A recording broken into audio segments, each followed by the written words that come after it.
सभी को नए वर्ष के लिए बोलूँ, अगर मैं अपने बिज़नेस का नया वर्ष है उसके लिए ढेर सारी शुभकामनाएँ। और बिल्कुल जैसे मेघा जी ने बोला, हम हफ्ता ये पूरा जो है न्यूट्रिशनल वीक की तरह सेलिब्रेट कर रहे हैं। पर उद्देश्य जैसा उन्होंने पूछा, अभी एक सवाल पूछा आपसे कि महिलाएं ही क्यों? तो मैं ये सवाल पूरी ऑडियंस के सामने पुट अप करना चाहूंगी कि हम इस न्यूट्रिशनल वीक में सिर्फ महिलाओं पे ही क्यों फोकस कर रहे हैं। ये नहीं है कि क्या जेंट्स को जरूरत नहीं है, उनको भी जरूरत है, पर महिलाओं और बच्चों को ही क्यों कर रहे हैं? कोई मेरे को एक जना जवाब दे सकता है? What is your opinion from the audience please? Then I will continue. Anyone from the audience? हम महिला सप्ताह ही महिला सशक्तिकरण कह सकते हैं, महिला के खान पीने पे, न्यूट्रिशन पे ही क्यों फोकस करते हैं? कि कोई महिलाएं जो जवाब? है वो परिवार का पिलर है। सो एग्जैक्टली जी कह रहे they are the pillars of the family. बिल्कुल सही बोला आपने मेघा जी। महिला जो है ना, एक तरीके से आप कह सकते हैं कि दो परिवारों का स्तंभ है। वो एक ही परिवार का स्तंभ नहीं होती है, वो अपना, जब तक उसकी शादी नहीं हुई है, उसका घर, उसका जो मैका है, और शादी के बाद उसका जो दूसरा परिवार हो जाता है, वो दो परिवारों में एक बहुत अहम भूमिका निभाती है। तो चलिए आज, जैसा कि अभी मेघा जी ने बोला, लेट्स टॉक अबाउट कि न्यूट्रिशन क्यों जरूरी है। महिला का एक एक ये जो साइकिल है, ये जो एक लाइफ साइकिल है, अगर मैं वहां से शुरुआत करूं, सबसे पहले हम चलिए शुरुआत करते हैं, एक जब बच्चा पैदा होता है वहां से हम उसकी न्यूट्रिशनल रिक्वायरमेंट्स की बात करते हैं। हाँ, किसी ने सही जवाब दिया कि मंथली साइकिल में हार्मोनल इम्बैलेंस, ठीक है, वो एक पहलू है। बिल्कुल सही बोला आपने। और कई बार जो है हमारे पास में जानकारी ना होने की वजह से भी हम अपनी इन कमियों में जूझते रहते हैं। सो लेट्स टॉक अबाउट, आज हम शुरुआत करते हैं। जब एक बच्चा पैदा होता है, मैं कहती हूँ किसी घर में एक बिटिया आती है, देवी जी का अर्पण होता है, आगमन होता है, ठीक है, सब खुशियां मनाते हैं, सब कुछ होता है, पर उस न्यूबॉर्न बेबी का पालन पोषण का जिम्मेदारी मैक्सिमम किसके ऊपर रहती है? एक महिला के ऊपर रहती है, या फिर उस घर में जो बुजुर्ग महिलाएं होती हैं वो एक अहम रोल प्ले करती हैं। कई बार हम लोग, जो भी मैं आपको एग्जांपल्स दे रही हूँ, ये हमारी क्लिनिकल प्रैक्टिस में हम लोग डे टू डे रोजमर्रा में को हम हैंडल करते हैं। हम लोग देखते हैं कि शुरुआत ही जब डिलीवरी से होती है तो महिला को 3 दिन 4 दिन तक तो खाना ही नहीं मिलता। ये अमूमन हर घर में होता है। छूट मारते हैं, उसको डाइट नहीं देते हैं, और जब माँ को ही डाइट नहीं मिल रही है तो आप सोच सकते हैं कि वो जो नया बच्चा जो अभी स्ट्रगल कर रहा है अंदर से बाहर के इस वातावरण में, अभी अपने आप को एडजस्ट करने में लगा हुआ है, ऊपर से उसको जो खाना मिल रहा है या दूध मिल रहा है जो उसका खाना है, वो भी बहुत ही कम क्वालिटी का हो जाता है। वाई? बिकॉज माँ को ही नहीं मिल रहा है। तो सबसे पहले शुरुआत हम वहां से कर रहे हैं आज। तो ये सबसे अहम चीज है। मैं चाहूंगी कि आज जितने लोग भी जुड़े हुए हैं, कृपया इसको ध्यान से सुनिए, और इसको जितना ज्यादा शेयर कर सके अपने परिचितों में उसको जरूर से शेयर करिए। बिकॉज नीड माल न्यूट्रिशन की, कुपोषण की, उस पहले दिन बढ़ जाती है। आप लोगों को जान के ताज्जुब हो रहा होगा, क्योंकि जो डिलीवरी के बाद में जो पहला मिल्क बनता है, कोलोस्ट्रॉम, वो एक बच्चे के लिए अमृत होता है। It has all the amino acids, the antibodies and everything in it, जो उस बच्चे को उस समय जरूरत है इस नए वातावरण में आके एडजस्ट करने के लिए। और हम लोग अक्सर, बड़े लोग, बड़े बुजुर्ग लोग भी बोल देते हैं कि नहीं पिलाना, हम उसको घूंटी पिला देंगे, हम उसको शहद पिला देंगे, हम उसको दुनिया भर की चीजें दे देंगे उस न्यूबॉर्न बेबी को, बट हम उसको माँ का वो अमृत कोलेस्ट्रॉल नहीं देते। So the first and foremost thing is माँ को डाइट मिलना राइट डिलीवरी के बाद, वेदर वो बच्चा नॉर्मल पैदा हुआ है या सीजर पैदा हुआ है। अभी मेरे हाल ही में एक परिचित आई थी जो अच्छे वेल ऑफ फैमिली से थी, और उनका बेबी इधर से हुआ था, और उस महिला को एक हफ्ते तक सिर्फ मूंग की दाल और रोटी मिली थी बस। तो रिजल्ट क्या हुआ था, वो मेरे पास आई थी कि दूध नहीं बन रहा बच्चे के लिए, तो बच्चे को हमें टॉप फीड देना पड़ता है। कितनी बड़ी गलती करी हमने, क्योंकि सीजर से हुआ बेबी, तो माँओं ने सोचा, दादियों ने सोचा कि नहीं ऑपरेशन से हुआ है, पेट पक जाएंगे, टाँके खराब हो जाएंगे, प्रॉब्लम्स आ जाएंगी, तो माँ को और कुछ देना ही नहीं है।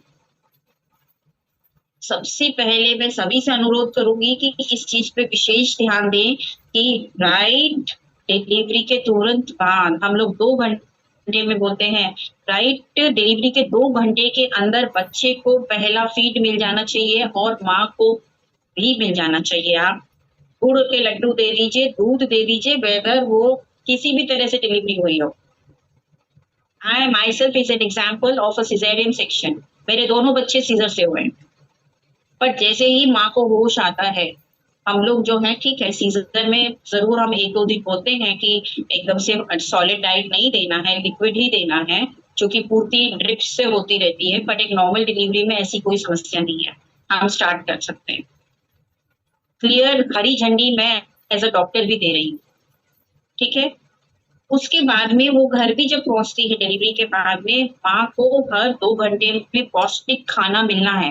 पौष्टिक खाना means everything, each and everything, कोई चीज की कोई मनाही नहीं है।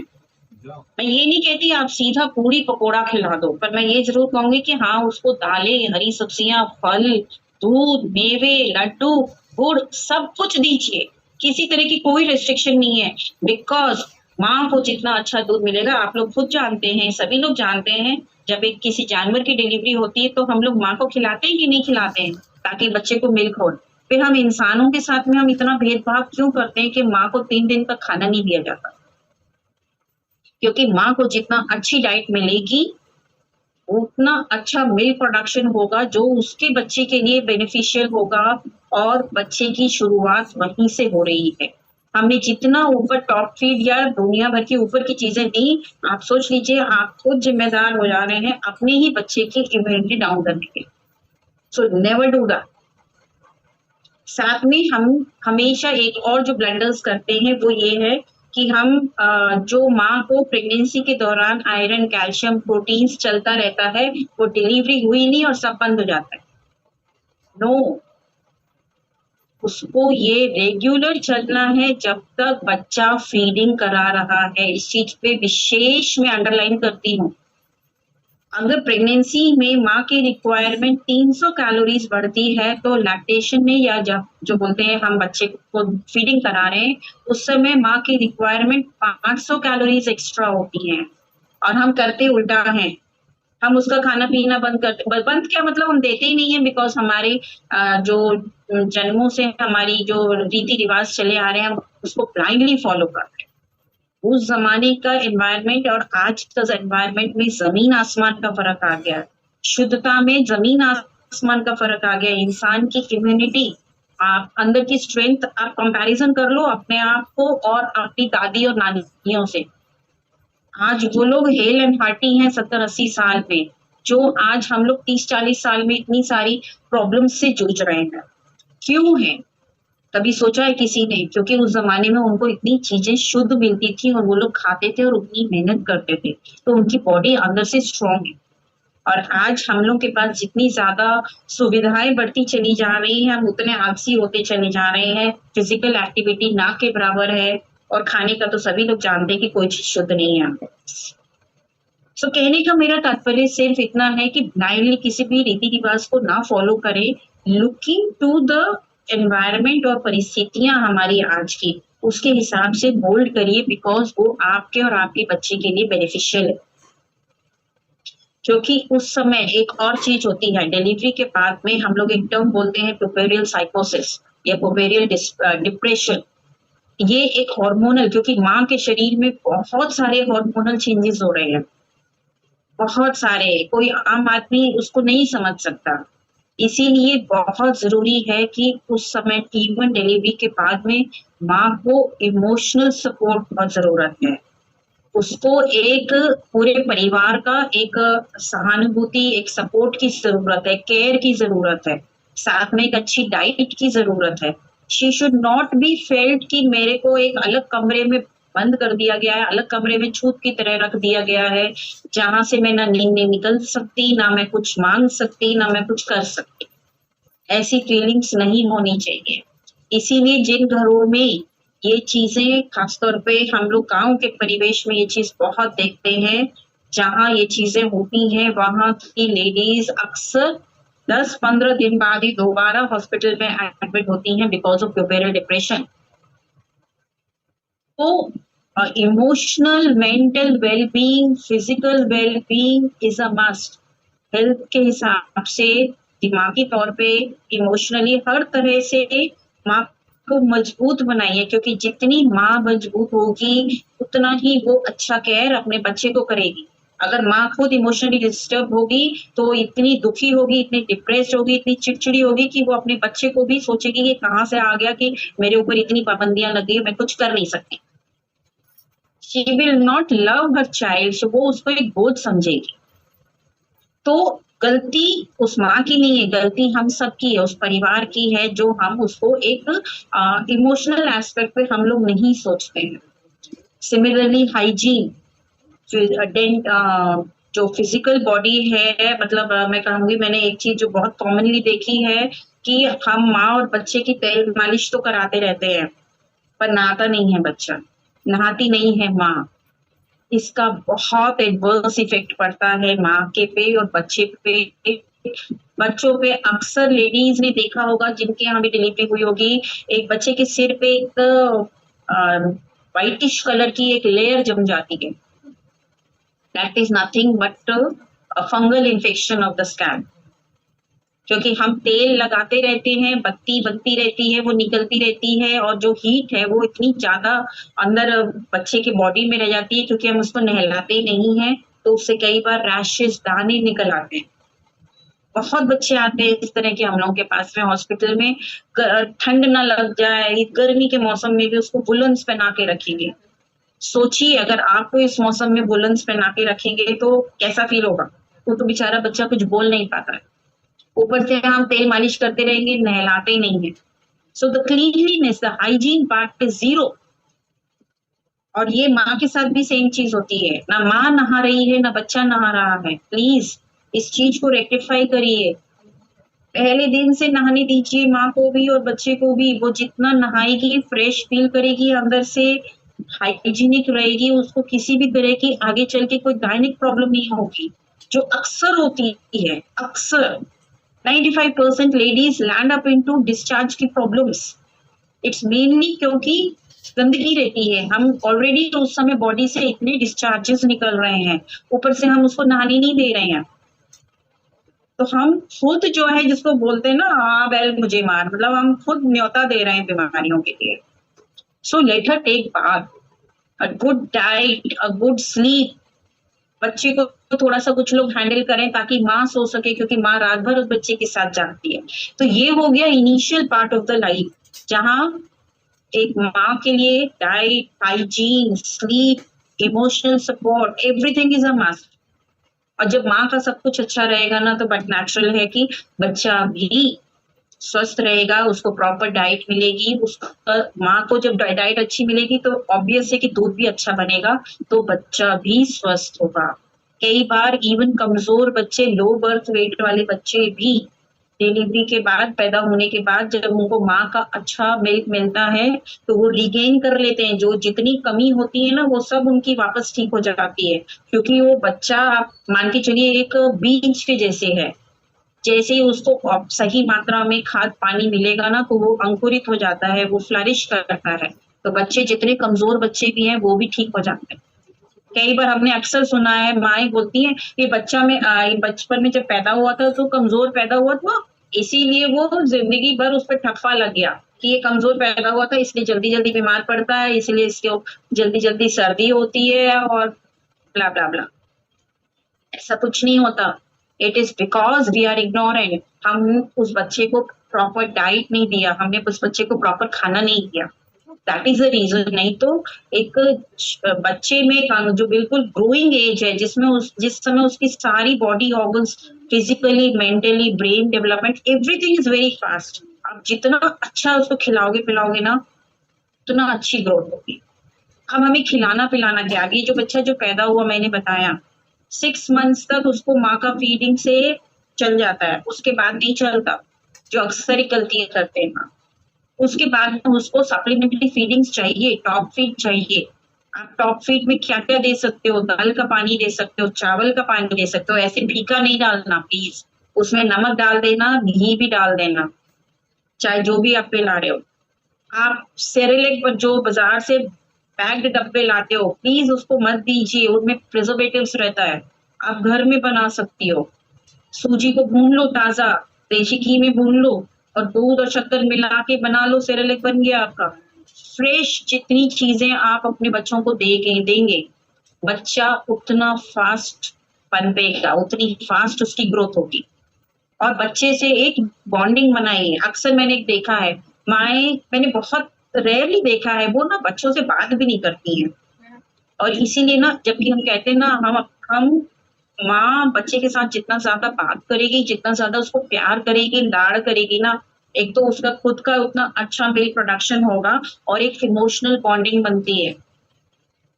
बच्चे अक्सर आपने देखे होंगे कुछ बच्चे बहुत चिड़चिड़े होते हैं, बहुत रोते हैं। क्यों? क्योंकि डिलीवरी के टाइम, प्रेगनेंसी के टाइम पे ना माँ भी वैसी रही होगी चिड़चिड़ी, she did not get that emotional support. पर अगर डिलीवरी के बाद में भी माँ और बच्चा आपस में थोड़ा सा एक एक प्यार वाला वो डेवलप करेंगे ना, तो बच्चे का चिड़चिड़ाना रोना कम हो जाता है। कई बार मैंने देखा है बच्चा चिड़चिड़ा है, माँ उसको नेग्लेक्ट करती रहती, ध्यान ही नहीं देती है। क्यों, बच्चा क्यों रो रहा है? We should look into that. 2 या 3 कारण होते हैं बच्चा रोने का। ईदर या तो उसने सुसु किया होगा या पॉटी किया होगा या भूखा होगा, that's it, only 3 reasons, otherwise not. और दूसरा, अगर वो भूखा है तो क्यों भूखा है ये वी हैव टू सी। अगर माँ का मिल्क प्रोडक्शन नहीं हो रहा है तो उसको देखना है माँ की डाइट प्रॉपर मिल रही है कि नहीं मिल रही है।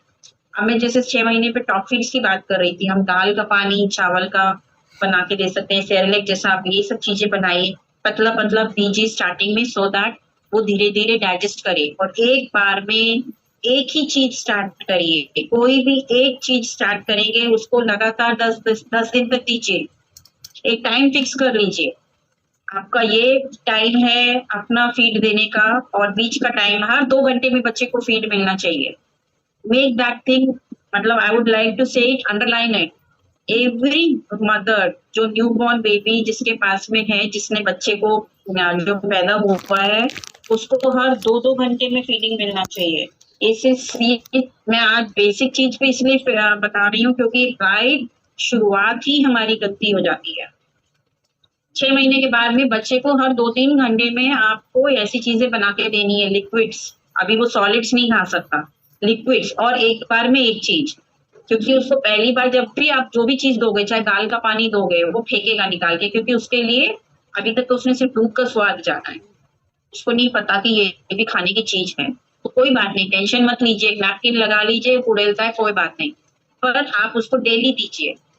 2 दिन 3 दिन निकालेगा, चौथे दिन उसको धीरे धीरे समझ में आने लगेगा, उसके साथ प्यार से बैठ के बात करते हुए उसको खिलाइए, तो वो खाना सीख जाएगा। उसको ये समझ में आ जाएगा कि अच्छा ये कोई खाने की चीज है। और हमेशा एक टाइम फिक्स करिए, जैसे मान लीजिए आपका घर में का खाने का टाइम 12 बजे है या 1 बजे और सब लोग खाना खा रहे हैं, आप उसके आधा घंटे पहले उसके साथ, बच्चे के साथ बैठिए और उसको प्यार से बैठ के उसको पिलाइए।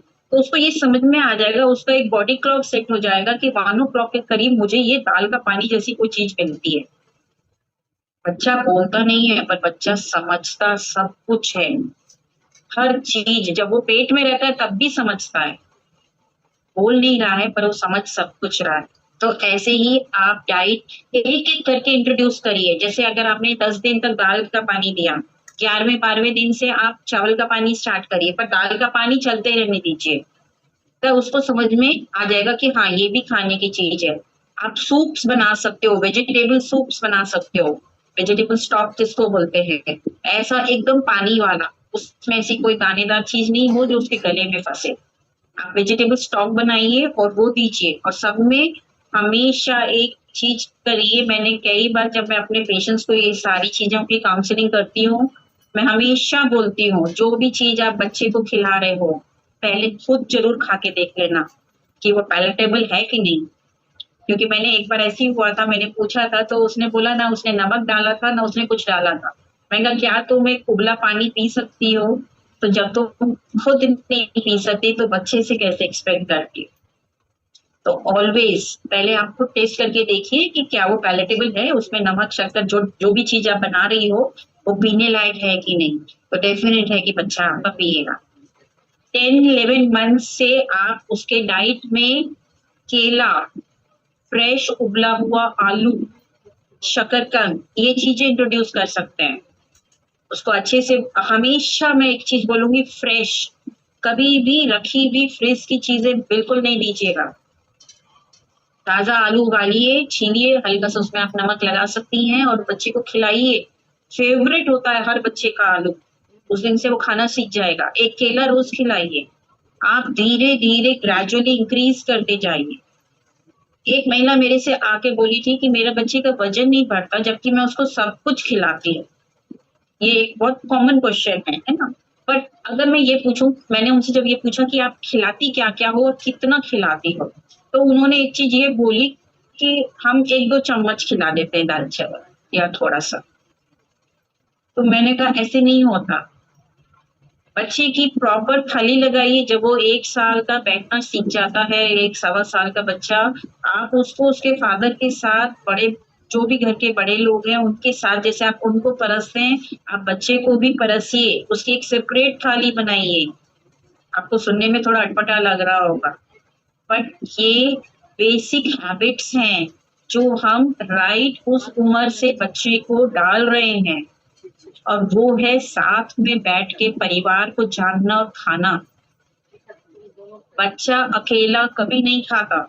अक्सर जो हम गलती करते हैं कि टीवी चला के बच्चे को वहां उसके सामने बिठा के खाते हैं। Never never never do that please. TV को के सामने तो भूल कर भी उसकी हैबिट मत बनवाइएगा। ना टीवी ना मोबाइल। जो आज एक दूसरी गलती हर महिला कर रही है, बच्चा रोया मोबाइल पकड़ा दिया। बच्चा खाली बैठा है, मेरे यहाँ क्लिनिक में बाहर वेटिंग रूम है, माँ अंदर है, बच्चा बाहर मोबाइल गेम खेल रहा है। 2 साल का बच्चा, 2.5 साल का बच्चा। Please do not do that.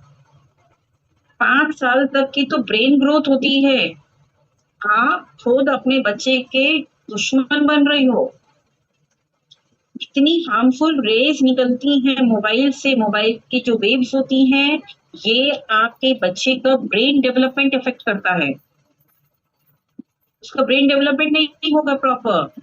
इतने सारे स्पीच डिफेक्ट्स आ जाते हैं, बच्चा बोलना भूल जाता है। इतना ज्यादा कॉमन हो गया है आजकल, क्योंकि बच्चा मुंह बंद करके पूरा टाइम गर्दन झुका के मोबाइल में घुसा हुआ है। इतनी सारी language problems in the sense कि वो कम्युनिकेशन नहीं कर पाता, इतना इंट्रोवर्ट हो जाता है बच्चा, लोगों से बात करने में झिझकता है, स्टैमरिंग होने लगती है, एक फ्लो में बोल नहीं पाता। मैं क्वेश्चंस लास्ट में हैंडल करूंगी मरिया, विल टॉक लेटर। ओके, सो इस चीज पे विशेष ध्यान दीजिए कि छोटे बच्चों को बिल्कुल भी कोई भी मोबाइल गैजेट्स कुछ मत दीजिए। और खाने के टाइम पे तो बिल्कुल भी नहीं। खाने के टाइम पे सबके साथ बिठा के खिलाइए। जो वो खा रहे हैं बड़े लोग, वही बच्चे के पास में भी होना चाहिए। वैसी थाली परसिए, उसमें दही भी होनी चाहिए, उसमें सब्जी दाल एवरीथिंग शुड बी देयर। अब आप कहोगे कि इतना छोटा बच्चा मैम खाएगा कैसे? बिल्कुल सही कह रहे हो। उसके और एक और चीज, उसकी डाइट में देशी घी जरूर डालिएगा, बिकॉज बच्चों को फैट्स की सख्त जरूरत होती है। फैट केवल मोटापा ही नहीं बढ़ाता। फैट जो है, इट इज एसेंशियल। हमारी बॉडी का जो नर्वस सिस्टम है, जो ब्रेन से जो भी नसें निकल रही हैं, हर चीज में, माइलिन शीट में, एवरीथिंग में वी नीड फैट। जो बोलते हैं ना, एक फैट्स या कोलेस्ट्रॉल जिसको बोलते हैं, एक गुड कोलेस्ट्रॉल भी होता है, एक बैड कोलेस्ट्रॉल भी होता है। सो कोलेस्ट्रॉल या फैट्स भी बहुत जरूरी है हमारी लाइफ में। बिना फैट के कोई आदमी जिंदा नहीं रह सकता। अगर हम ये सोचें कि हम बहुत मोटे, हम फैट्स कट कर देंगे, वो एक डिफरेंट चीज है। बट बच्चों को तो बहुत जरूरी है। ओके, तो आप उसको वो भी दीजिए। उसके खाने में दही भी होनी चाहिए, उसमें दाल भी होनी चाहिए जिसमें घी हो। सब्जियों को आप मसल दीजिए। और अगर जैसे 1 साल का बच्चा है तो उसके लिए बेस्ट होता है कि आप उसका एक कटोरी का नाप फिक्स करिए। ग्रेजुअली धीरे धीरे उसकी कटोरी का साइज बड़ा होता जाना चाहिए। इतना बच्चे का फीड हो जाना चाहिए कि उसके बाद में वो फिर और कुछ ना मांगे, उसका टमी फुल हो जाना चाहिए।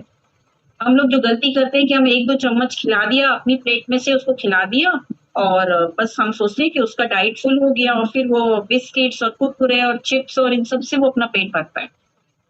जिम्मेदार हम लोग हैं, पेरेंट्स आर रिस्पॉन्सिबल। और सिमिलरली उसके साथ में आप जो मैं एक बहुत बड़ा आज स्ट्रेस कर रही हूँ वो है गैजेट्स के ऊपर, जो हम बहुत बड़ी गलती कर रहे हैं। आज आप और हम अपना बचपन याद करिए, उस जमाने में कोई गैजेट्स नहीं होते थे, तो हम लोग जानते थे कि खेलना क्या होता है। कंचे भी खेलते थे और दुनिया भर के रस्सी भी कूदते थे, गेम्स भी खेलते थे। एक इमोशनल बॉन्डिंग हुआ करती थी, फ्रेंड्स हुआ करते थे। आज कुछ भी नहीं है। आज बच्चों से आप पूछिए, कोई गेम्स नहीं खेलते। इस चीज को प्लीज, जिनके बच्चे छोटे हैं वो अभी से इस पे फोकस करें, बिकॉज ये चीजें छोटी छोटी चीजें आपको लग रही हैं, बट ये एक बच्चे का ओवरऑल डेवलपमेंट में बहुत बहुत बड़ा रोल प्ले करता है। आज आप लोग पेपर्स में पढ़ रहे होंगे, बच्चा जो है स्ट्रेस नहीं हैंडल कर पाता। बच्चों का बाहर पढ़ने जाते हैं, उनके कोई फ्रेंड्स नहीं बन पाते क्योंकि उनको बचपन से सिखाया नहीं गया, और वो जब स्ट्रेस हैंडल नहीं कर पाते हैं तो इसीलिए इतनी ज्यादा सुसाइडल टेंडेंसीज हो रही हैं। कल हमारे ही घर में डॉक्टर साहब मेडिकल स्पेशलिस्ट हैं, इमरजेंसी कॉल पे थे। कल रात में 3 बच्चे आए हैं जिन्होंने सुसाइड किया, age between 18 and 25 years. So what I need to say is that कि प्लीज गैजेट से बच्चों को दूर रखिए, ओके। एंड अगर हम और आगे बढ़ते हैं, जैसे जैसे बच्चों का ये ग्रोथ होता है, लड़कियां खासतौर पे एक जो बहुत बड़ा डिफरेंशिएशन फैमिलीज में दिखता है वो ये होता है कि लड़कों को दे दिया जाता है, लड़कियों को नहीं दिया जाता, और हम माएँ जिम्मेदार हो रही हैं इस चीज के लिए। प्लीज ये भी गलती ना करें। लड़की का जो ग्रोथ होता है वो बॉयज के कंपैरिजन में बहुत फास्ट होता है। अब आप कहोगे क्यों होता है फास्ट? देखिए, एक ग्रोथ स्पर्ट होती है, हर दोनों लड़का लड़कियों का अलग अलग एज ग्रुप होता है। इस ग्रोथ स्पर्ट का, ग्रोथ स्पर्ट मतलब अचानक से उस एज टाइम पर हाइट बढ़ती है ना, बोन्स लंबी होती हैं, ठीक है। लड़कियों के लिए क्या होता है कि आजकल अमूमन 10 से 12 साल की एज पे उनको मीनार्की या फिर पीरियड स्टार्ट हो जाते हैं, तो उनकी एक ग्रोथ स्पर्ट उस समय आती है और एक ग्रोथ स्पर्ट आती है 14-15 साल। हमने लड़कों पे तो डाइट पे बहुत फोकस कर दिया, उसको हर चीज दे दी, हमने दूध भी दे दिया, सब कुछ दे दिया, पर लड़की की उस पर हमने फोकस नहीं किया, है ना। तो रिजल्ट क्या होता है, स्टार्टिंग से ही डेफिशिएंसी होती चली जा रही है, और जब बच्ची 10-12 साल की हुई, बॉडी में तो पहले से ही डेफिशिएंसी है, ऊपर से जो एक बॉडी का मैकेनिज्म है, जो एक बॉडी क्लॉक है, जो स्टार्ट हो गया, जो पीरियड स्टार्ट हो गए, तो वहां पे प्रॉब्लम स्टार्ट हो जाती है। The most commonest thing was, I should say, PCOD. हर घर में जहां बच्चियां हैं आज हर माएँ झेल रही हैं उस चीज को। अब आपको जान के हैरानी होगी कि मैं अपनी क्लिनिकल प्रैक्टिस में PCOD दवाइयों से नहीं ठीक करती, सिर्फ और सिर्फ डाइट पैटर्न चेंज करा के, उसका लाइफस्टाइल चेंज करा के ठीक हो सकता है। जान के हैरानी होगी। अगर हम इसकी बेसिक पैथोलॉजी में जाएं, PCOD is polycystic ovary disease. Basically क्या हो रहा है, जो बॉडी में हमारे चेंजेस होते हैं प्यूबर्टी के टाइम पे, जब बच्ची 10-12 साल की हो रही है, तो जो हॉर्मोन्स बॉडी को बनाने चाहिए, पहली चीज हमारी बॉडी में, ब्रेन में we have a pituitary gland जो रेगुलेट करता है हमारी पूरी बॉडी में अलग अलग हॉर्मोन्स बनाने का। ग्रोथ हार्मोन भी वहीं से बन रहा है, फीमेल हार्मोन्स भी वहीं से बन रहे हैं, मेल हार्मोन्स भी बन रहे हैं, स्ट्रेस के लिए भी हैं। तो जो मैंने आपको बताया, अगर आपने शुरू से ध्यान दिया हो, बच्चे को गैजेट्स के ऊपर बहुत ज्यादा ना देंगे और बच्चे का एक रूटीन बना के रखेंगे स्टार्टिंग से, क्योंकि ये हैबिट्स देखिए, आप सोचें कि मैं 10-12 साल के बच्चे को डांट डपट के उसके हैबिट चेंज कराऊंगा तो ये थोड़ा मुश्किल काम हो जाता है। अगर हम राइट स्टार्टिंग से कर देंगे तो ये ज्यादा इजी हो जाता है। उसका एक पैटर्न बनाइए सोने का, उसका एक लाइफ, उसका बच्चे को 10 o'clock से ज्यादा नहीं जगना चाहिए, जो आज के सिनेरियो में बिल्कुल उल्टा है। 12-1 से पहले कोई बच्चा सोता ही नहीं है। और इसीलिए सुबह लेट उठता है। तो जो हमारा बॉडी क्लॉक होता है ना, बॉडी क्लॉक में जो एक हार्मोन सिक्रीट होता है मेलाटोनिन सोने के लिए, वो स्टार्ट हो जाता है सनसेट के बाद से। बड़े बुजुर्गों के टाइम पे आप याद करिए कि कितनी जल्दी सब सो जाया करते थे। बेसिकली ये वो धीरे धीरे हार्मोन सिक्रीट होना स्टार्ट हो जाता है और 9-10 बजे तक जो है 10 ओ क्लॉक तक उसका पीक लेवल की तरफ आना स्टार्ट हो जाता है। यानी कि हमारी बॉडी कह रही है सो जाओ, और हम क्या कर रहे हैं, गैजेट्स में अटके हुए, मोबाइल और टीवीज में अटके हैं। तो जो उनकी ब्लू रेज आ रही हैं वो यहाँ पे कॉन्फ्लिक्ट क्रिएट कर रहे हैं, और क्या हो रहा है, स्लीप डिस्टर्बेंसेस हो रहे हैं।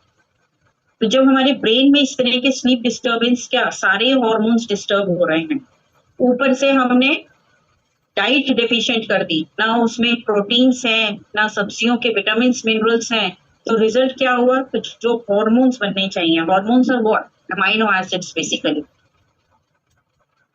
जब ये डेफिशिएंसी होगी, प्रोटीन्स की डेफिशिएंसी होगी, सब्जियों की जो हम नहीं खाते वो डेफिशिएंसी होगी, तो बेचारी बॉडी कहाँ से हॉर्मोन्स बनाएगी, और रिजल्ट क्या होगा, हम पीसीओडी में लैंड करते।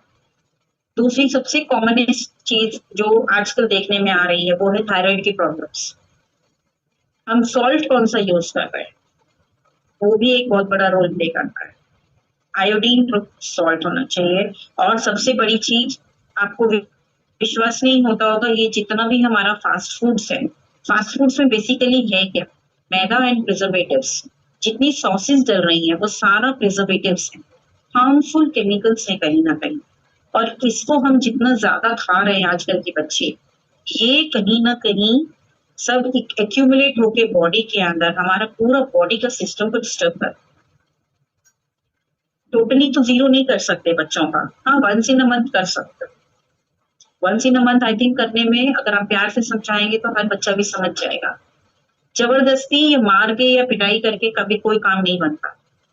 आपको प्यार से बच्चे को अगर आप उसका लॉजिक दिखाओगे, लॉजिक से बताओगे कि ये क्यों हार्मफुल है और क्या कॉम्प्लिकेशंस होते हैं। हमारे यहाँ सर्जरीज होती हैं बहुत वेरी कॉमन, इंटेस्टाइनल ऑब्स्ट्रक्शन, आंतों में ऑब्स्ट्रक्शन हो गया, that is mainly because of eating of too much of fast foods, Maggi, chowmein, Kurkure, इस प्लास्टिक। ये तो मैंने भी एक्सपेरिमेंट घर में किया था एक बार बचपन में, मतलब जब मेरे बच्चे बहुत छोटे थे। उस एक प्लास्टिक को आप लोग ना माचिस से जला के देखिएगा, सब लोग करिएगा उसको, कुरकुरे को, और उसमें आप देखेंगे लास्ट में ना अंदर एक पतला सा प्लास्टिक जैसा चीज निकलता है। तो ऐसी चीज हम अपने बच्चों को दे रहे हैं, तो क्या वो प्लास्टिक जैसी चीज हमारी बॉडी डाइजेस्ट कर पाएगी, खुद ही सोचिए। गायें मरती है ना प्लास्टिक खा के, ऐसे ही तो होता है उनके यहाँ भी इंटेस्टाइनल ऑब्स्ट्रक्शन। वही चीज हमारे यहाँ हो गई है, मतलब इंसानों में हो रही है। हम अपने बच्चों की जिद के आगे कि चलो बच्चा कुछ तो खा ले, चलो अगर वो मैगी कह रहा है चलो मैगी बना के दे दो, हम जो है ना बहुत जल्दी बच्चों के सामने हथियार डाल देते। प्लीज इसको मत करिए, क्योंकि ये कहीं ना कहीं हमारी बॉडी, मतलब बच्चे की बॉडी पे अफेक्ट कर रहा है। और इसीलिए छोटी छोटी बीमारियां हम जिनको आसानी से ठीक कर सकते हैं, जैसे पीसीओडी है, सिर्फ बच्चे की प्रॉपर लाइफस्टाइल, टाइम से सोना, टाइम से जागना, सुबह उठ के थोड़ा सा एक्सरसाइज करे बच्चे, जो आजकल फिजिकल एक्टिविटी खत्म हो गई है। इवन बच्चे आजकल स्कूल में स्पोर्ट्स में भी पार्टिसिपेट नहीं करते हैं, किसी भी तरह की कोई एक्टिविटी नहीं हो रही है, तो रिजल्ट क्या होगा, वो बीमारियों से घिरेंगे। मोटापा है, पीसीओडी है, चेहरे पे बहुत सारे एक्ने दाने आ जाते हैं। लड़कियां उस समय जो उस फेज से गुजर रही हैं मीनाक्षी के बाद में, वो उस समय टीनेजर ग्रुप होता है, अपने आप में वो बहुत ज्यादा कॉन्शियस हो जाती हैं कि मैं कैसी दिख रही हूँ, कैसा मेरे बाल कैसे, मेरा चेहरा कैसा है। फिर क्या करती हैं, उसको ठीक करने के लिए और ऊपर से क्रीम्स एंड पाउडर्स एंड दुनिया भर के एक्सपेरिमेंट्स करती है और अपनी स्किन को खराब कर देती। करना क्या है उनको, कुछ नहीं। भगवान ने जो स्किन दी है ना, that is absolutely perfect for every individual. हम खुद जिम्मेदार होते हैं wrong habits, wrong diet, wrong lifestyle. सिर्फ अगर हमने इसको करेक्शन कर दिया, जैसा मेघा जी भी हमेशा हम लोग को सिखाती आई हैं, we should take 1 gram of proteins every day, जो कोई नहीं लेता, नॉट अ सिंगल पर्सन। हम अगर अपने 50 किलो के हैं, या मैं कहती हूँ बच्चा अगर 40 किलो का बच्चा है, 40 ग्राम जाना चाहिए, 40 ना पहुंचे 30 तो पहुंच जाए। हम अगर कैलकुलेट करें दिन भर में तो हम मुश्किल से 1 कटोरी दाल which contains only 14-15 grams protein, वो भी अगर बच्चा दाल खा रहा है तो। मैक्सिमम टाइम तो आजकल के बच्चे दालें भी नहीं खा रहे, सब्जियां नहीं खाते। आई एम सरप्राइज्ड, मतलब मुझे समझ में नहीं आता वो खाते क्या है दोनों तीनों टाइम। और माएँ उनकी मतलब गजब का वो कि क्या बना के देती होंगी आप। तो प्लीज़ अपना सभी माँओं से कहूँगी कि अपनी कुलिनरी स्किल्स को बढ़ाइए और बच्चों को और खुद भी आप अपना बेस्ट वेजिटेबल्स और फ्रूट्स और ये सब प्रोटीन्स को बढ़ाइए इंटेक में। अंकुरित वाले चने, मूँग, मोठ द बेस्ट होते हैं। इनको निकालिए वीकली, हफ्ते में 2 बार 3 बार निकालिए, हर लोग सभी लोग घर के सदस्य खाइए। मैक्सिमम प्रॉब्लम्स जो इस समय और भी आती हैं, जो मैं और अगर हम एडवांसिंग एज की बात करें माँ के साथ भी और बच्चों के साथ में, बहुत कॉमन चीज़ जो आजकल फीमेल्स में भी मिलती है, इवन आजकल बच्चे भी आ रहे हैं, कमर दर्द की प्रॉब्लम। सिंपल सी चीज़ है, क्यों है? फॉल्टी हैबिट से। आप खुद ध्यान दीजिएगा अगर हम जब मोबाइल में बैठे हैं, सर्वाइकल की प्रॉब्लम आजकल 15 साल के बच्चों को आ रही है। हम लोग की एज तक तो पता नहीं क्या होगा उन लोगों का, कॉलर्स लग जाएंगे। तो ये जो हमारी फॉल्टी हैबिट्स हैं, इसको करेक्शन करना है। एक जो सबसे सस्ता और बहुत अच्छी चीज मैं बताऊंगी वो है ये मुनगा। कैल्शियम, आयरन, इवन उसकी पत्तियां, उसके फूल, उसको आप लोग गूगल करके देखिएगा, सेजन के नाम से मिलेगा आपको। उसकी हर चीज एक्सीलेंट है, good source of iron, calcium, vitamin, everything. उसका वो इकलौता ऐसा पौधा है जिसकी हर चीज यूज होती है। गवर्नमेंट ऑफ इंडिया ने आंगनवाड़ी में फ्री में ये पेड़ लगाने को दिए हैं, हर आंगनवाड़ी में। क्यों? क्योंकि आंगनवाड़ी में 5 साल से कम के बच्चे वहां जाते हैं और गवर्नमेंट की तरफ से उनको फ्री में फूड मिलता है, मील मिलता है। तो ये प्रमोट करने के लिए कि मुनगा खाइए, मैं कहूंगी कि हर माँ को भी हर लेडी को भी खाना चाहिए, because it has a very good source of calcium, है ना। सहजन या मुनगा या ड्रमस्टिक, है ना, हर टेरिटरी में अलग अलग नाम से बोलते हैं, लंबी लंबी डंडियां होती हैं उसकी, ठीक है। दैट इज एक्सीलेंट, कैल्शियम का बहुत अच्छा सोर्स है, हर लेडी खाइए। और प्लीज लेडीज जितनी है, मैं कहूंगी कि आप जो भी काम घर की करती हो करो, सबको काम करना चाहिए, बट अपने पोस्चर का ध्यान रखना। हम लोग अक्सर झाड़ू लगा रहे हैं या कोई भी काम कर रहे हैं, वो झुक के करते हैं, like this is a posture, straight posture, हम पूरा का पूरा ऐसे झुक जाते हैं। तो रिजल्ट क्या होता है? ये जो हमारी बैकबोन है, लोअर बैक है, यहाँ का आप इमेजिन करो, ये जो जितनी वर्टिब्रास होती है ना, ये सब ऐसी झुकी रहती है और यहाँ से जितनी नसें निकलती है ना, ये दबती है। तो शुरुआत में तो आप जब जवान हो तो आपको पता नहीं चलता, पर जैसे जैसे विद एडवांसिंग एज या जब बच्चे बार बार, मतलब कई बच्चे हो जाते हैं, आपकी खुद की बोन्स खोखली हो जाती हैं, तो ये नसें ना सारी दबने लगती हैं and we land up into sciatica problems. Nerves के लिए हमारे पास में बहुत अच्छे प्रोडक्ट्स हैं। ओमेगा 3 है, very good, so very very good for the nervous system. एक और वेजिटेरियन सोर्स से कोई बता सकता है विटामिन B12 हमारे पास किस चीज में मिलता है? वेजिटेरियन सोर्स, जो लोग नॉनवेज नहीं खाते उनकी नसों के लिए विटामिन बी का एक्सीलेंट सोर्स क्या है? किसी को पता है? नहीं। Fermented food to slight extent, not that much, but the excellent source is rajma. Vitamin B12 की डेफिशिएंसी से और जो एनीमिया होता है, एनीमिया कई किस्म का होता है, जिसमें एक में होता है हीमोग्लोबिन की कमी होती है और एक में विटामिन B12 की डेफिशिएंसी से we land up into megaloblastic anaemia. तो विटामिन B12 इकलौता उसका सोर्स इज राजमा। इसको जरूर से हर लेडी हफ्ते में एक बार अपने घर में जरूर बनाएं और खुद जरूर खाएं। लेडीज और बच्चों को जरूर दीजिए। तो जेंट्स लोग तो चलिए कई बार ऐसे होते हैं, बहुत सारे जेंट्स बाहर भी खा लेते हैं, नॉनवेज भी खा लेते हैं, तो उनकी पूर्ति कहीं ना कहीं हो जाती है। पर अगर घर में एक बार बनेगा तो घर में तो वो तो खाएंगे ही खाएंगे। बट लेडीज और बच्चों के लिए बहुत जरूरी है। आपकी जो नर्वस सिस्टम है, आप लोगों ने सुना होगा कि कमर में दर्द हो रहा था, नसें दब रही थी, तो डॉक्टर ने न्यूरोबियन का इंजेक्शन लिख दिया। होता है ना, what is that? Methylcobalamin precursor. कोई गैस नहीं होती है। ये चीज देखिए थोड़ी सी बनती है, आई वुड डेफिनेटली से लेग्यूम्स होती हैं जितने भी, तो वो गैस प्रोड्यूसिंग होती है। बट देन हमको उसका हम सोल्यूशन कर सकते हैं गैस प्रोडक्शन का।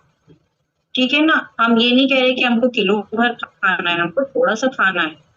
अगर एक दिन थोड़ी मोड़ी गैस बन जाएगी चल जाएगा, बट हमको ये देखना है कि विटामिन B12 हमको और से मिलेगा। अगर आप नॉनवेज खाते हो तो ठीक है, इट्स फाइन, बट मैं तो वेजिटेरियंस की बात कर रही हूँ, मैं खुद भी वेजिटेरियन। अभी पीछे बहुत पहले, सालों पहले विटामिन B12 बहुत कम हो गया था। अब मैंने राजमा खाना स्टार्ट कर दिया, 1 महीने में ठीक हो गया मेरा vitamin B12। Otherwise I was going into megaloblastic anaemia, और फिर उसके अपने कॉम्प्लिकेशंस। सो आई थिंक ये छोटी मोटी साइड इफेक्ट्स को हम कर सकते हैं। मशरूम्स में थोड़ा मोड़ा होता है, ज्यादा नहीं होता। You get proteins but you don't get vitamin B12 to a slide next. Mushrooms भी हर आदमी नहीं खाता, हर आदमी को नहीं पसंद है मशरूम्स। ठीक है, so I am just talking about a general this thing. तो प्लीज आप लोग सभी सभी लेडीज को मैं जरूर कहूंगी, काला चना प्रोटीन्स के लिए जरूर अपने हैबिट में इनकलेक्ट करिए। मूंगफली बच्चों को बहुत दीजिए। मैं टीनेजर्स को बहुत प्रमोट करती हूँ खासतौर पे, क्योंकि उनकी ग्रोइंग एज है, एडोलेसेंट हेल्थ है, हाइट भी लंबी हो रही है, तो उनकी डाइट में इस तरह के कैल्शियम का सोर्स मैंने आपको बताया, मुनगा वगैरह। केला is also very good source of calcium. छोटी, इसीलिए मैंने बताया था 10 महीने से बच्चों को स्टार्ट कर दीजिए। ग्रोइंग पेन्स होते हैं, अक्सर बच्चे कंप्लेन करते हैं पैरों में दर्द हो रहा है, लेग्स में पेन बताती है ना, क्योंकि वो क्या होता है, ग्रोइंग पेन्स बोलते हैं आपको, मतलब लेग्स खिंच रही हैं, हाइट बढ़ रही है, लेग्स बोन्स खिंच रही हैं। So they need a very good quality of calcium proteins, है ना। दर्द की गोली नहीं देना है, कैल्शियम और प्रोटीन्स, और आप ऐसी चीजें उनके विटामिन बढ़ा दीजिए उनकी डाइट में, तो ये सारे पेन्स गायब हो जाएंगे। ठीक है, मालिश कर सकते हैं मसल्स के लिए, that is very soothing and relaxing, but never give analgesics, कभी पेन किलर्स मत दीजिए। ओके, फिर सबसे दूसरी एक और चीज जो एडोलेसेंस में दिखती है, वो होता है इमोशनल सपोर्ट, जहां हम अक्सर गलती करते हैं। एज अ पेरेंट मैं बात कर रही हूँ, हम बच्चे को बचपन से देख रहे हैं, हमारा बच्चा है, हम उसको सोचते हैं हम कैसे भी उसको डांट के, प्यार धमका के, गुस्सा करके हम उसको अपने कंट्रोल में कर सकते हैं। बट एक बहुत पुरानी कहावत है कि जब बच्चा आपके कद के बराबर हो जाए तो उसको बच्चा ना समझ के उसको अपना दोस्त समझिए।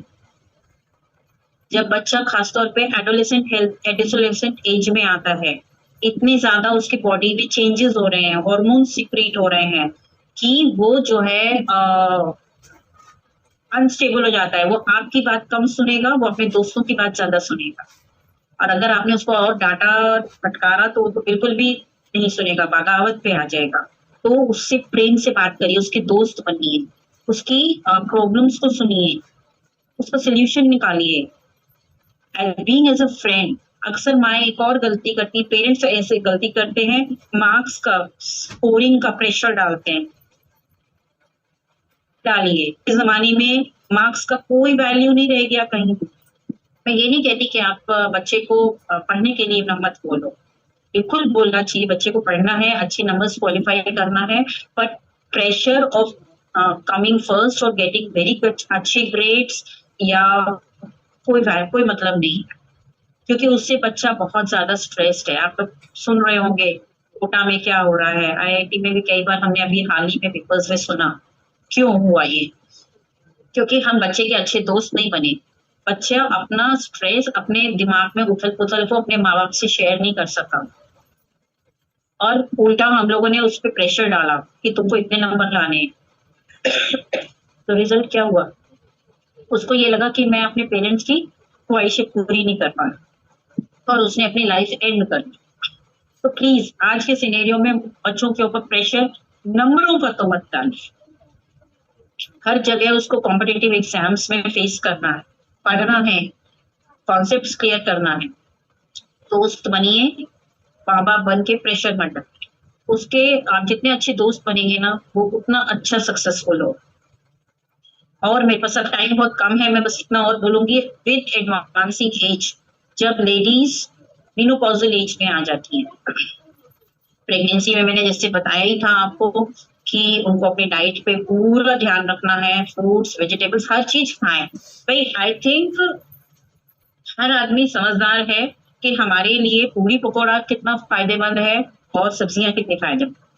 ये बताने वाली चीजें नहीं होती हैं, है ना, बट स्टिल फिर भी बहुत से लोग गड़बड़ियां करते हैं। अभी मेरे पास में हाल ही में भी एक पेशेंट आई थी जिसका हस्बैंड इसलिए परेशान था कि मेरी वाइफ को रोज फुल्की चाहिए। अब आप क्या बताओगे, अब एक 25-26 साल की लड़की अगर आपके पास में सामने बैठी हुई है विद मिसलेनियस क्लिनिकल प्रॉब्लम्स, इतनी सारी प्रॉब्लम्स के साथ बैठी हुई है, and she is not listening to anyone, educated है, तो अब क्या बोलोगे आप। हमें खुद भी अपना थोड़ा सा समझदारी का परिचय देना चाहिए, है ना। सो फ्रूट्स एंड वेजिटेबल्स एंड ये तो प्रेगनेंसी में हर किसी को, हर माँ को लेना है, डाइट पे फोकस करना है। अब इधर मैं बात करूं कि जब एडवांसिंग एज के साथ में माँ, जब एक lady when she approaches around 50, 40 से ही आजकल स्टार्ट हो जाता है, 40 से सबका वेरिएशन है। We call it menopause. Menopause means end of the monthly cycle. अब क्या हुआ, अब आप सोचिए कि जो हॉर्मोन्स बनने स्टार्ट हुए थे हमारी बॉडी में 9-10 साल की एज से, वो हॉर्मोन्स जो हैं, एस्ट्रोजन प्रोजेस्टेरोन, जो हॉर्मोन सिक्रेट होते हैं, वो सिर से लेके पैर तक, बाल से लेके नाखून तक, हर सिस्टम पे असर करता है। और जब हम 50 साल की एज पे पहुंच रहे हैं तब वो हॉर्मोन्स विड्रॉ होने स्टार्ट होते हैं, तो स्वाभाविक है कि हमारी बॉडी में चेंजेस आए। तो उस समय क्या चाहिए, सबसे ज्यादा उसको चाहिए emotional support from the husband, from the family, from the kids. बच्चे भी टीनेजर्स हो जाते हैं उस एज तक पहुंचते पहुंचते, और वो पेरेंट्स को भी नेग्लेक्ट करती है। खासतौर पे वो माँ जो सुबह से लेकर रात तक बच्चों के पीछे पीछे घूमती है, शी फील्स नेग्लेक्टेड। एक तो वो खुद ही अपने आप में जूझ रही है, अपनी बॉडी से जूझ रही है, क्योंकि उसको बहुत सारे एक्स एंड पेन्स हो रहे हैं, हॉर्मोन्स विड्रॉ हो रहे हैं, मूड स्विंग्स हो रहे हैं, नींदें नहीं आ रही हैं, हॉट फ्लशेज हो रहे हैं, दुनिया भर की चीजें हो रही हैं। तो what she needs is an emotional support from the family. Secondly, उसको चाहिए बहुत बहुत अच्छी डाइट, क्योंकि अब उसकी जैसे बोन्स मैंने बताया ऑस्टियोपोरोसिस में जाती हैं, ऑस्टियोपेनिया होता है, उसको चाहिए बहुत अच्छी diet, calcium rich diet, protein rich diet, iron rich diet. मतलब ओवरऑल एक मेनोपॉजल लेडी को, देखो हर एज में रिक्वायरमेंट्स हैं, मैं ये नहीं कह रही कि सिर्फ मेनोपॉज में कि सिर्फ प्रेगनेंसी में, ये एजेस में, इन फेजेस में रिक्वायरमेंट्स बढ़ जाती। पर माँ एक घर की धुरी है, वो जैसा खुद खाएगी, जैसा अपने परिवार को खिलाएगी, उस परिवार में उसकी लड़की भी होगी, तो जैसा वो खिलाएगी उस लड़की का भी शरीर बनता है। कल को वो लड़की बड़ी होगी, दूसरे परिवार में जाएगी, तो वो उस घर में वैसा ही करेगी। एक सिंपल सा फंडा आप सोच लीजिए, आज मैं हूँ, मेरी मेरी माँ ने अगर मुझे कोई सब्जियां खाना नहीं सिखाया था, तो क्या मुझे उसका स्वाद पता चलता? नहीं पता चलता। तो मैं आज जिस घर में दूसरे घर में आई हूँ, तो मैं भी वही बनाऊंगी जो मैंने खाया। अगर मैंने जिंदगी भर आलू खाया, आलू टमाटर खाया, तो मैं भी अगले परिवार में जाके आलू टमाटर ही बनाऊंगी और कुछ नहीं बनाऊंगी। तो इस तरह से हम पीढ़ी दर पीढ़ी क्या कर रहे हैं, अपनी ही जनरेशन को और कमजोर करते चले जा रहे हैं। समझ रहे हैं ना बात को। तो इसीलिए वी हैव टू ले more stress on a healthy diet, a healthy lifestyle.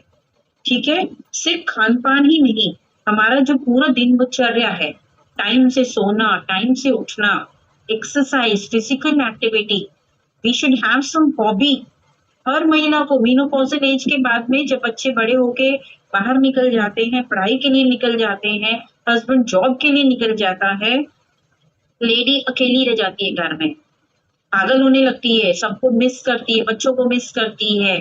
She already is going through that emotional trauma of hormonal withdrawal. ऊपर से उसको फैमिली से सपोर्ट नहीं मिलता, उसको घर काटने को दौड़ता है। तो what she needs is she needs a very good hobby, उसको कुछ हॉबी होनी चाहिए सो दैट उसका ये मेंटल लेवल सही बना रहे। She need support from the family also. So overall जो मैंने आज मेरे ने जो भी कवर किया, this is not only the nutritional aspect. Nutritional aspect definitely has a major role into it, but we have to go into every aspect, the emotional aspect also, the mental aspect also, the social aspect also, and as of course the diabetes. अगर हमने सारे fronts को focus में ले लिया ना, तो बहुत सारी बीमारियां ना हमारी गायब हो जाएंगी, क्योंकि बहुत सारे पेशेंट्स ऐसे फिजिकली सही हैं, तो अच्छे परिवारों से है, खा पी भी रहे हैं, सब कुछ कर रहे हैं, बट यहाँ डिस्टर्ब है, नींद की गोलियां खा रहे हैं, डिप्रेशन की गोलियां खा रहे हैं। तो इवन आज के सिनेरियो में the mental hygiene is also must for each and every person. So I think मैं यहाँ पे एंड अप करूंगी। Thank you Megha ji, the mic stage is yours. I think I have covered a lot.